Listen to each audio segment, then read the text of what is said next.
também concordo com o que disse aqui o senador Theomário, a senadora Vanessa, a senadora Ana Amélia e o senador Cristóvão Buarque. Quero crer que é mais uma notícia e não uma afirmação. Se a afirmação se confirmar, de fato é preciso que se dê nome a essas pessoas ou a esses senadores que, porventura, tenham sido citados aleatoriamente pelo senador Delcídio. Vamos aguardar, mas nós não podemos, de fato, deixar sem nos pronunciar, exigindo que uma coisa ou outra seja feita. Ou que se retire esta matéria e, se ela se confirmar como, de fato, o que o senador Delcídio disse, ele tem que dizer quais são os nomes dos senadores que podem estar com problemas, segundo diz a matéria.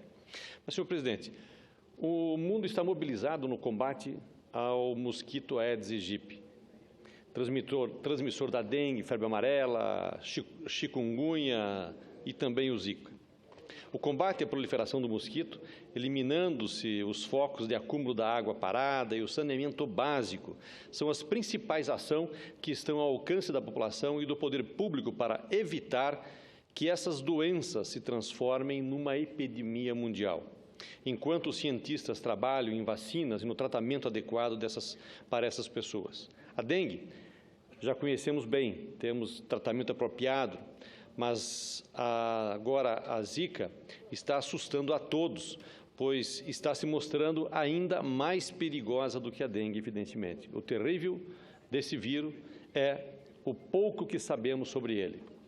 São muitas as indagações sobre o alcance de suas consequências para as pessoas, para as mulheres grávidas e para seus bebês. O que sabemos é que ele é transmitido pelo Aedes aegypti. Portanto, combater o mosquito é, por enquanto, a forma mais eficaz de combater a doença. O mais preocupante é que o vírus Zika está sendo apontado como um dos prováveis causadores dos casos de microcefalia registrados em bebês nascidos no ano passado e nesses primeiros meses de 2016. No Brasil, boletim divulgado na última sexta-feira, dia 12, pelo Ministério da Saúde, mostra que a Zika já pode ter infectado pelo menos 500 mil brasileiros. Ainda segundo o boletim, nesse ano, 462 bebês nasceram com microcefalia e 41 deles relacionados à infecção pelo vírus. Além desses casos confirmados, o Ministério da Saúde investiga 3.852 notificações de malformações de recém-nascidos. Situação mais grave ainda ocorre na Colômbia, onde 5 mil grávidas já foram infectadas pelo vírus. 35 mil casos da doença foram notificados em todo o país e estima-se que pelo menos 600 mil colombianos já tenham sido infectados pelo vírus. Por causa da disseminação do vírus por mais de 30 países, a Organização Mundial da Saúde emitiu alerta mundial para que os países reforcem a vigilância para o eventual crescimento de infecções provocadas pelo vírus e sugeriu o isolamento de pacientes. O alerta é mundial e todos precisam fazer a sua parte. Tenho participado em Rondônia da Força Tarefa, que reúne o poder público, entidades de classe, empresas, movimentos sociais e a população em geral em torno do combate à proliferação do mosquito Aedes aegypti. Na segunda passada, dia 13, estive junto com o governador Confúcio Moura, o secretário executivo do Ministério do Trabalho e da Previdência Social, Carlos Eduardo Gabas, o comandante da 17ª Brigada de Selva, general de Brigada Ricardo Augusto Ferreira Costa Neves e diversas lideranças do nosso Estado na Força Tarefa Nacional chamada a Zika Zero, em que foram anunciadas diversas medidas de combate e prevenção e visitamos diversos bairros solicitando o engajamento da população nessa campanha. Nosso estado de Rondônia, por sinal, tem um histórico positivo de luta contra o mosquito Aedes aegypti e também contra o mosquito Anopheles gambiae, transmissor da malária. Rondônia foi território endêmico da malária, a febre amarela e da dengue, ou seja, era um território onde a presença do mosquito transmissor e de pessoas afetadas era um constante. Isso ocorria o ano inteiro. Hoje, a contaminação com essas doenças ocorre apenas em períodos de chuvas. Na época, na colonização do Estado, quando ainda estávamos abrindo as principais estradas, construindo as vilas e cidades nas décadas de 70 e 80, eu mesmo fui acometido pela malária, assim como milhares e milhares de rondonienses que ajudaram na construção do nosso Estado.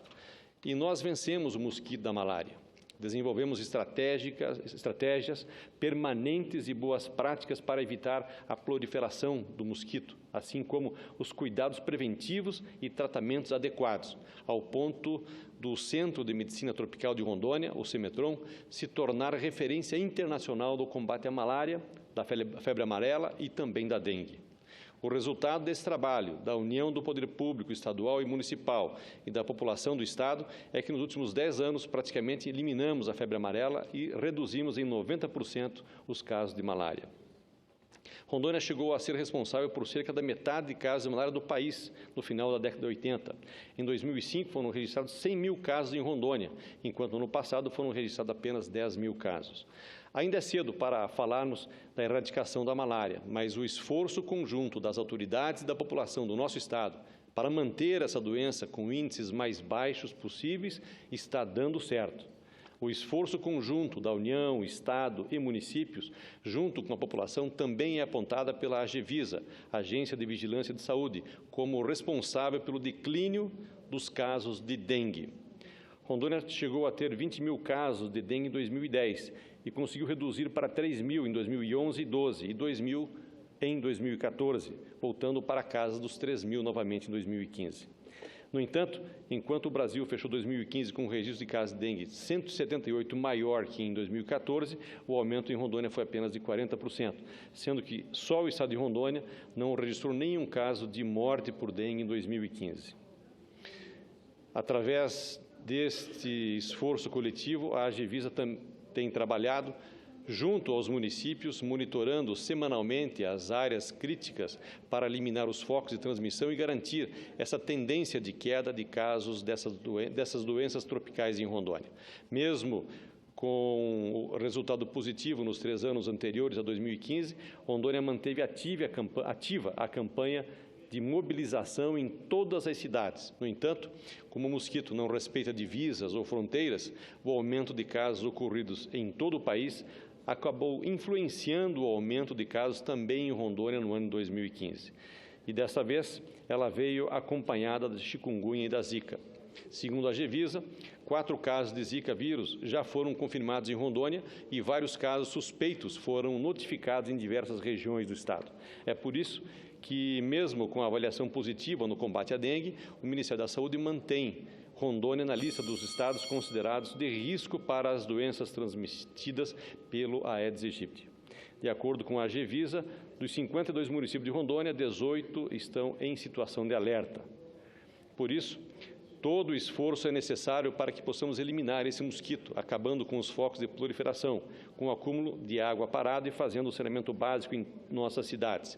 Esse é o esforço que depende de cada um de nós, mas que também depende muito do poder público, que tem a responsabilidade de fazer o saneamento das cidades e de fiscalizar as áreas afetadas para eliminar o acúmulo de água e todos os focos de proliferação do mosquito.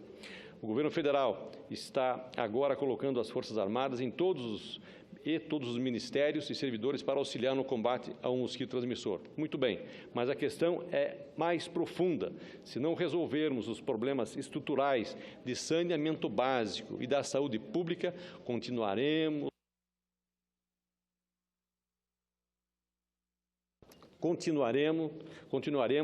sofrendo reverses. Não vamos vencer a luta contra o Aedes aegypti só com a mobilização da população. É preciso fazer chegar tratamento de esgoto, a coleta regular de lixo e água potável a 30% dos municípios brasileiros que sobrevivem sem esses serviços. Em Rondônia, esse desafio é enorme. Temos alguns exemplos positivos de saneamento, como Vilhena, Cacoal, Jaru, Alvorada Oeste, Ji-Paraná, que estão em obras em andamento. Ji-Paraná não iniciou ainda, está em fase de licitação para todo o saneamento básico da cidade de Ji-Paraná. Para tratar de todas as áreas urbanas dessa cidade, mas a grande maioria das cidades rondonienses não possui tratamento de esgoto.